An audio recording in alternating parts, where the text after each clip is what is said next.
Good morning friends. मैं doctor V K Mishra from gastro liver hospital Swaroopnagar Kanpur. आज मैं इरिटेबल बाउल सिंड्रोम उसके ट्रिगर फूड्स के बारे में बात करूंगा। जहां तक इरिटेबल बाउल सिंड्रोम या आईबीएस की बात है, दुनिया की साइजेबल जो पॉपुलेशन है वो आईबीएस से सफर करती है। जो आईबीएस है वो आपके साथ लाइफ लॉन्ग रह सकता है, लेकिन बहुत सारी चीजें इरिटेबल बाउल सिंड्रोम के जो सिम्टम्स हैं उनको ट्रिगर करने की ताकत रखती हैं। आज मैं ट्रिगर फूड्स के बारे में बात करूंगा। नंबर 1 पर आते हैं हाई फैट फूड्स। देखिए, जो इरिटेबल बाउल सिंड्रोम है उसमें गैस्ट्रोकोलिक रिफ्लेक्स बिल्कुल नॉर्मल है। आपने खाना खाया, आपको लेटरिन जाने का मन किया, आप लेटरिन गए, ये आईबीएस में बिल्कुल नॉर्मल है। लेकिन जब आप फैटी फूड खाते हैं तो इससे इंटेस्टाइन का कॉन्ट्रैक्शन बढ़ जाता है और ये जो गैस्ट्रोकोलिक रिफ्लेक्स है वो स्ट्रांग हो जाता है। तो आपने हाई फैट फूड खाया तो आपको लेटरिन जाने का मन करेगा। नो, अगर आप फ्रेंच फ्राइज खाएं, चाहे आप पिज्जा खाएं या बर्गर खाएं, चाहे आप समोसा खाएं या आलू बंडे खाएं, चाहे पकोड़े खाएं, ये आपको हमेशा आईबीएस को ट्रिगर करने की ताकत रखते हैं। नंबर 2 पर आते हैं डेयरी प्रोडक्ट्स। जितने भी डेयरी प्रोडक्ट्स हैं उनमें लैक्टोज नेचुरली होगा। जो लैक्टोज इंटॉलरेंस है is a very common problem with irritable bowel syndrome.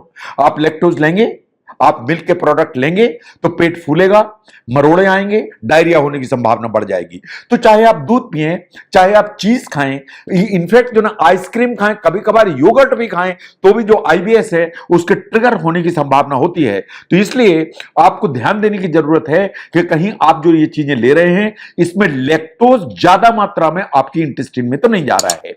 Number 3 पर आते हैं हाई फॉडमैप फ्रूट्स। देखिए, अदरवाइज तो फ्रूट्स जो है देयर फाइन, लेकिन जो फ्रूट्स हैं उनमें कभी इस तरह की शुगर होती है जो हमारी स्मॉल इंटेस्टाइन ठीक से टॉलरेट नहीं करती, ठीक से उनको यूटिलाइज नहीं कर पाती, तो प्रॉब्लम खड़ी होती है।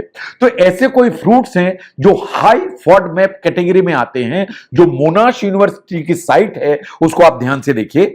अगर जो ना ये फॉडमैप फ्रूट्स आप खा रहे हैं तो प्रॉब्लम हो सकती है। जैसे आप आम खाते हैं, मैंगो खाते हैं, आईबीएस ट्रिगर हो सकता है। आप पीच खाते हैं, पियर खाते हैं, उनसे ट्रिगर हो सकता है। ऐसे ही कभी कभी अनार या जो वाटरमेलन है या तरबूज है उससे भी आईबीएस के ट्रिगर होने की संभावना होती है। आईबीएस को अगर हम ध्यान से देखें तो जो फ्रूट सबसे ज्यादा सूटेबल है वो है नंबर 1 इज द केला, बनाना, वो सबसे सूटेबल है। जितने भी बेरीज हैं, चाहे वो ब्लूबेरीज हो, स्ट्रॉबेरीज हो, दे आर वेरी सूटेबल। जो ग्रेप्स हैं, हरे अंगूर हैं, दे आर वेरी सूटेबल। जो ऑरेंजेस हैं, संतरे हैं, they are very suitable.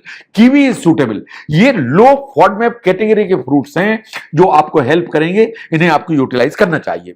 Now look at the high FODMAP vegetables. कुछ वेजिटेबल हैं उनमें उस तरह की शुगर होती है जो आपकी जो इंटेस्टाइन है डाइजेस्ट नहीं कर सकती, एब्जॉर्ब नहीं कर सकती, ये बड़ी आंत में पहुंचते हैं और ये आईबीएस को ट्रिगर कर सकते हैं। नाउ जो हाई फॉडमैप जो वेजिटेबल्स हैं उनमें सबसे इंपॉर्टेंट है जो क्रूसिफेरस वेजिटेबल हैं, जैसे फूल गोभी है, पत्ता गोभी है, ये सबसे इंपॉर्टेंट है। जो लहसुन है, प्याज है, ये सबसे इंपॉर्टेंट है। नाउ जो भिंडी आप खाते हैं, आप जो पीस खाते हैं या मटर खाते हैं, ये आपका जो एक बैलेंस है आईबीएस का उसको हमेशा डिसबैलेंस करने की ताकत रखते हैं। Now look at the wheat. अगर किसी आदमी को व्हीट का इंटॉलरेंस है या सीलिएक डिजीज है, आई कैन अंडरस्टैंड कि जो व्हीट है या गेहूं है उसको बंद करने के अलावा रास्ता नहीं है। लेकिन जो गेहूं है इसमें एक मटेरियल होता है जिसे कहते हैं फ्रक्टान। ये जो फ्रक्टान होता है ये कभी कभी जो इरिटेबल बाउल सिंड्रोम है इसको ट्रिगर करने की ताकत रखता है। तो अगर आईबीएस बार बार ट्रिगर हो रहा है तो ध्यान से देखिए कि कहीं गेहूं तो कल्प्रिट नहीं है। अगर ऐसा है तो गेहूं आपको अलग करने की जरूरत है। Now look at the beans and the legumes. जो beans and legumes they are very important items जहां तक वेजिटेरियन डाइट इज कंसर्न, लेकिन इनमें कुछ तरह के कार्बोहाइड्रेट्स होते हैं जो हमारी जो स्मॉल इंटेस्टाइन है प्रॉपरली उनको यूटिलाइज नहीं कर पाती है। अगर ऐसा होगा तो गैस बनेगी, गैस बनेगी तो मरोड़े आएंगे, इन आईबीएस के ट्रिगर होने की संभावना होती है।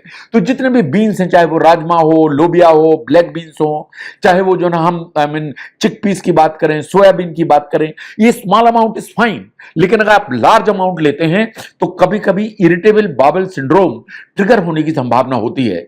साइंस ऐसा मानती है कि इनके अमाउंट कम रखिए और इनको बहुत रिंस करके यूज करिए ताकि इनमें से वो मटेरियल बाहर हो जाए जो हमारी इंटेस्टाइन डाइजेस्ट नहीं कर पाती।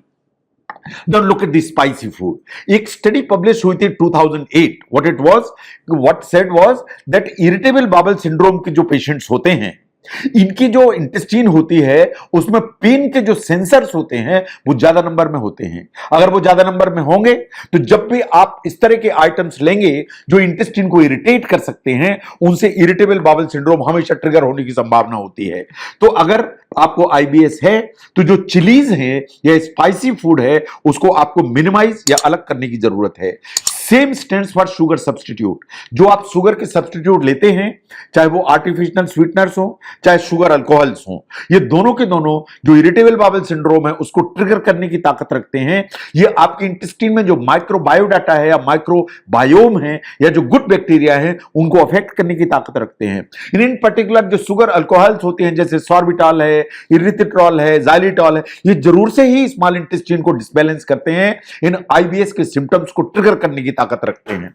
नो, अगर आपको आदत है बहुत सारे कोल्ड ड्रिंक्स या सोडा पीने की, ये सब कार्बोनेटेड ड्रिंक्स हैं जो इंटेस्टाइन में गैस के अमाउंट को बढ़ाएंगे, ये आपके पेट को ब्लोट करेंगे, इनमें शुगर होगी वो आपके गट के बैक्टीरिया को इम्बैलेंस करेगी। इन ये जो कॉम्बिनेशन है ये इरिटेबल बाउल सिंड्रोम को हमेशा ट्रिगर करेगा, इन आपको अनकंफर्टेबल बनाएगा। ऐसे ही अल्कोहल, जब आप अल्कोहल ज्यादा लेते हैं आपकी इंटेस्टाइन इरिटेट होती है, आपकी इंटेस्टाइन इरिटेट होगी तो आईबीएस प्रिसिपिटेट होगा। इन रम इन पर्टिकुलर ऐसा माना जाता है कि अगर आप रम पीते हैं तो ये हाई फॉडमैप कैटेगरी में आती है। अगर ऐसा है तो इंटेस्टाइन इरिटेट होके जो आईबीएस है वो हमेशा ट्रिगर होने की संभावना होती है। तो अमाउंट को ध्यान से देखिए, इन जो किस प्रकार की अल्कोहल आप ले रहे हैं उसको ध्यान से देखिए। ऐसे ही अगर आप ज्यादा कैफीन इस्तेमाल करते हैं तो कैफीन वास्तव में स्टिमुलेंट है, और एक स्टडी पब्लिश हुई थी on 330 people and what it said was कि अगर आप कैफीन ज्यादा लेते हैं तो dyspepsia, pain in loose motions, तीनों की संभावना ज्यादा होती है, यानी आईबीएस के ट्रिगर होने की संभावना है। तो अगर हम ध्यान से देखें तो irritable bowel syndrome is a very common problem. World wide जो ना बहुत सारी पॉपुलेशन इरिटेबल बाउल सिंड्रोम से सफर करती है, और मेन सिम्टम की बात करें तो पेन पेट में आएगा, ब्लोटिंग होगी एंड कभी कभार डायरिया होने की संभावना है। जो खाने की चीजें इसको ट्रिगर करने की ताकत रखती हैं मैंने आपके सामने रखी। एक फूड डायरी मेंटेन करिए एंड उसको देखिए कि कहीं खाने की कोई चीज ऐसी तो नहीं है जो आपके आईबीएस को ट्रिगर करने की ताकत रखती है। अगर आप उस डायरी को मेंटेन करेंगे तो आप पहचान पाएंगे कि ऐसे क्या आइटम्स हैं जो इसको ट्रिगर कर रहे हैं। इन पर्टिकुलरली जो हाई फूड मैप फूड्स हैं उनको जरूर ध्यान से देखिए। इन हाई फूड मैप डाइट या फॉड मैप डाइट को अगर आपको देखना है तो फॉड मैप डाइट की एक साइट है फ्रॉम मोनाश यूनिवर्सिटी ऑफ ऑस्ट्रेलिया, उस साइट पर जाइए, इन हाई फूड में फूड्स को देखिए, इन उनको अपनी डाइट से अलग करने की कोशिश करिए, उससे आपको बहुत फर्क पड़ेगा। तो इरिटेबल बाउल सिंड्रोम के जो ट्रिगर्स हैं जो खाने की चीजों में हैं उनको समझने में और उनको अलग करने में अगर आपको इस वीडियो से मदद मिलती है तो जरूर शेयर करें। मैं doctor V K Mishra from gastro liver hospital, Swaroop Nagar, Kanpur. Thank you very much.